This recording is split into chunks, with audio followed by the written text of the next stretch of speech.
Mnoho věcí se změnilo. Když jsem začínal, všechno se zdálo jednodušší. První seznámení, úkoly a ponocování. V průběhu let jsem neustále rostl. Nové dovednosti a první stroje. Stovky rozhovorů, stovky vypitých káv, stovky problémů, ale i úsměvů na tvářích. Na to se nedá zapomenout. Strom zraje a já jsem musel dozrát také.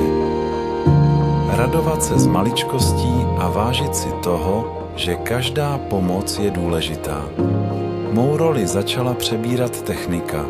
Zpočátku jsem se jí bál, i když teď mohu říct, že dokáže propojit generace.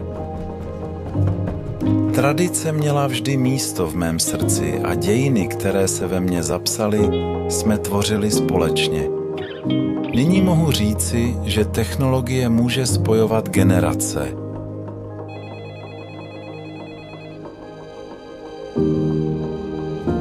Dnes se mnohé změnilo, ale vztahy zůstaly.